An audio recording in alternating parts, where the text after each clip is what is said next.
Hello, यह video the Hindu में प्रकाशित एक लेख पर है और इसमें म्यांमार में जो स्थिति है और उसका भारत पर क्या प्रभाव हो सकता है, वहाँ पर जो सर्कमस्टेंसेस हैं उस पर है ये वीडियो। इंडो म्यांमार पर है। मिलिट्री कूप जो कूप हुआ वहाँ 2021 में, यानी कि सैन्य शासन जो है ने वहाँ पर डेमोक्रेटिकली इलेक्टेड गवर्नमेंट थी आंग सान सू की, उसको हटाकर वहाँ पर तख्ता पलटा और उस जो सैन्य शासन है जिसको हम मिलिट्री जुंटा कहते हैं, ये कू का मतलब होता है तख्ता पलटना। और इसके बाद वहाँ पर सिविल वार, गृह युद्ध आरंभ हुआ,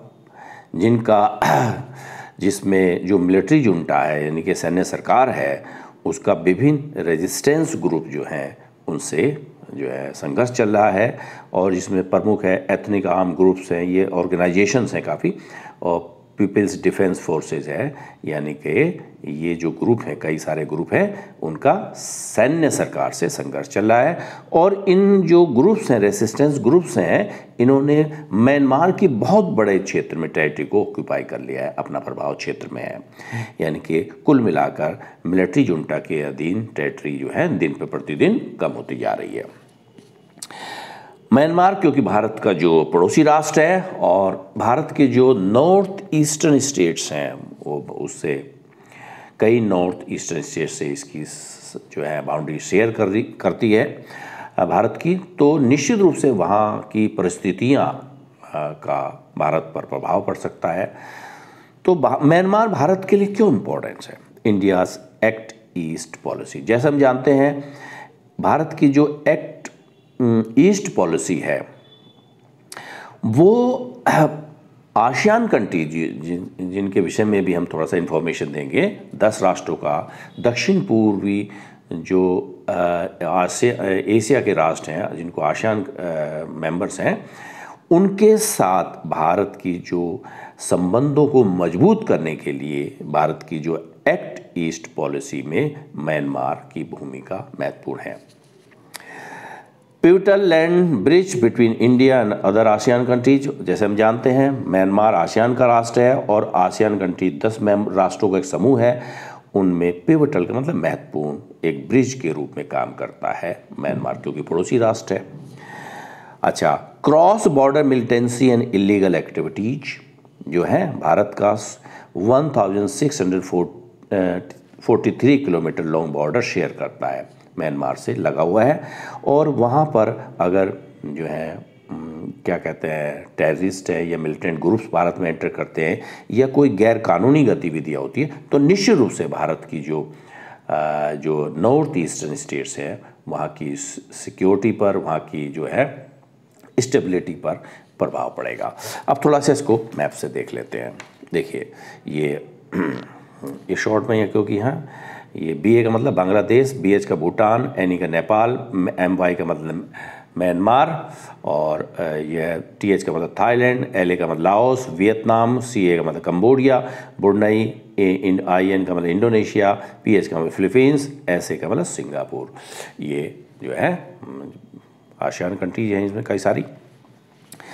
अच्छा, ये देखिए हम देखिए ये नेपाल है, भूटान, और इन दोनों राष्ट्रों के बीच में भारत का एक स्टेट सिक्किम पड़ता है, इधर नीचे पश्चिम बंगाल है। और ये भारत का नॉर्थ ईस्टर्न जो है एरिया है, यानी कि नॉर्थ ईस्टर्न स्टेट्स हैं भारत के, अरुणाचल प्रदेश, नागालैंड, मणिपुर, मिजोरम, त्रिपुरा, मेघालय और इधर आसाम।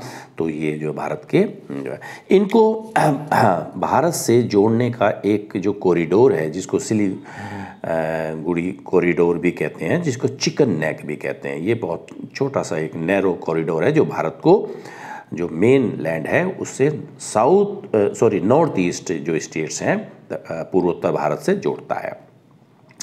देखिए अब BA का मतलब बांग्लादेश भारत का पड़ोसी राष्ट्र है और शेख हसीना जी का वहाँ पर जो है अब सत्ता में नहीं है, वो भारत में इस वक्त शरण ले रखी है उन्होंने, और वहाँ पर इंटरिम गवर्नमेंट जो है वो उसके जो है प्रमुख हैं मोहम्मद यूनुस। और अब भारत के बांग्लादेश से वो अच्छे रिलेशंस नहीं माने जा रहे हैं जो कि शेख हसीना जी के समय। तो भारत को बांग्लादेश से के माध्यम से नॉर्थ ईस्ट तक पहुंच सकता है, लेकिन अगर चाइना इस चिकन नेक पर इस एक नैरो कॉरिडोर जो कनेक्ट करता है भारत को नॉर्थ ईस्टर्न स्टेट से पर कब्जा करता है या प्रॉब्लम आती है, तो निश्चित रूप से भारत का ये महत्वपूर्ण अंग जो है सुरक्षा के पॉइंट ऑफ व्यू से खतरे में आ जाएगा। तो ऐसे में म्यांमार से रिलेशन अच्छे होने चाहिए जो है, क्योंकि हम जो है म्यांमार के माध्यम से भी नॉर्थ ईस्टर्न स्टेट्स में जा सकते हैं। हाँ, ठीक है। तो आसियान का मेंबर है, जैसे मैंने कहा कि भारत की जो एक्ट ईस्ट पॉलिसी है उसमें महत्वपूर्ण है।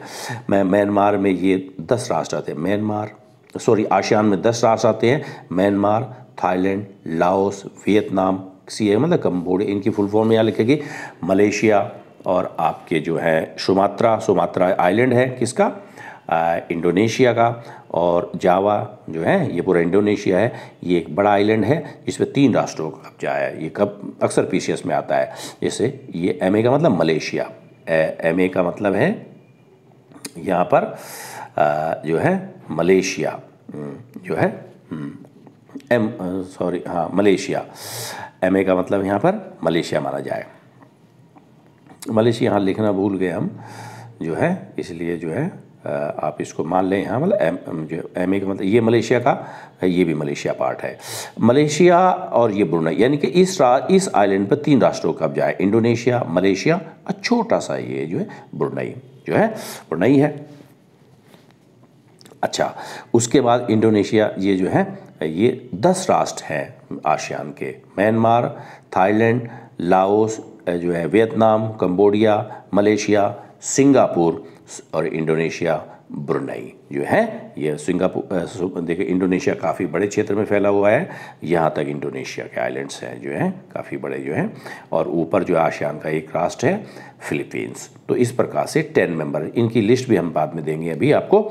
तो 10 मेंबर कहने का मतलब है भारत का आसियान कंट्री से या भारत की जो नॉर्थ ईस्टर्न स्टेट्स हैं, कनेक्टिविटी में म्यांमार की भूमिका बहुत ज़्यादा महत्वपूर्ण है। अगर यहाँ पर सिविल वॉर होती है, जैसे हमने कहा कि वहाँ पे जो रोहिंग्या थे, रोहिंग्या बांग्लादेश या इंडोनेशिया, भारत के कई राज्यों में प्रवेश कर गए, तो अगर वहाँ पर प्रॉब्लम आती है तो शरणार्थी प्रॉब्लम भी हो सकती है। यहाँ पर इलीगल एक्टिविटीज़, मिलिटेंसी और शरणार्थियों का आगमन से जो है भारत के इस क्षेत्र में सुरक्षा के जो है लिए चिंता का विषय हो सकता है। तो इसलिए म्यांमार भारत के लिए महत्वपूर्ण है। अच्छा, इसको देख लेते हैं। शरणार्थी वाली हमने डिस्कस कर ली है।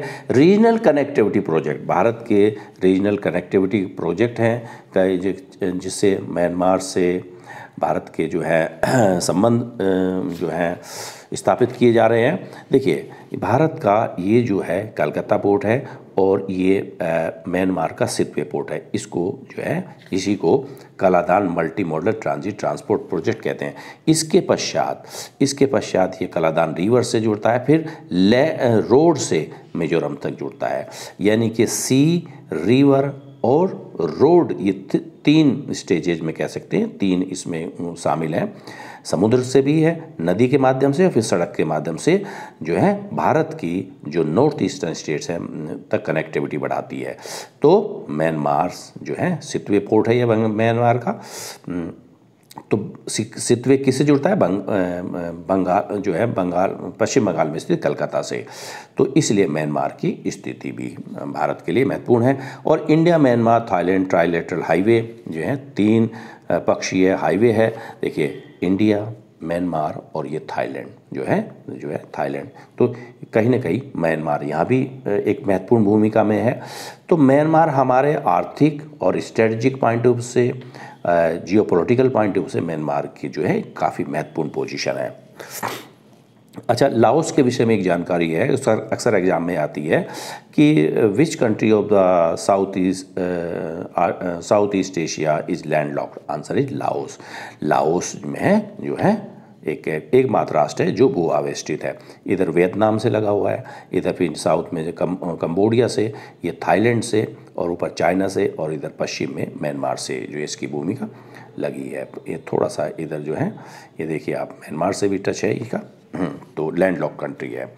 अच्छा, new government in Bangladesh. Bangladesh में मैंने कहा कि एक नया गवर्नमेंट आई है जिससे भारत के संबंध अच्छे नहीं हैं, तो भारत इससे जो है, अगर अपने नॉर्थ ईस्टर्न स्टेट से कनेक्टिविटी है कि सिर्फ एकमात्र ऑप्शन बचता है चिकन कॉरिडोर, जिस पे चीन की अक्सर नज़र रहती है क्योंकि ऊपर चाइना है, तो निश्चित रूप से भारत के लिए जो है ये सुरक्षा का एक विषय है, चिंता का विषय है। इसलिए म्यांमार के थ्रू भारत जो अपने नॉर्थ ईस्टर्न स्टेट की सुरक्षा को देख सकता है। इसलिए म्यांमार भारत के लिए बहुत महत्वपूर्ण है, क्योंकि वहाँ की जो गवर्नमेंट है, न्यू गवर्नमेंट वहाँ बांग्लादेश में इंटरिम गवर्नमेंट आई है, उससे भारत के वो रिलेशंस नहीं है जो कि जो है पहले थे।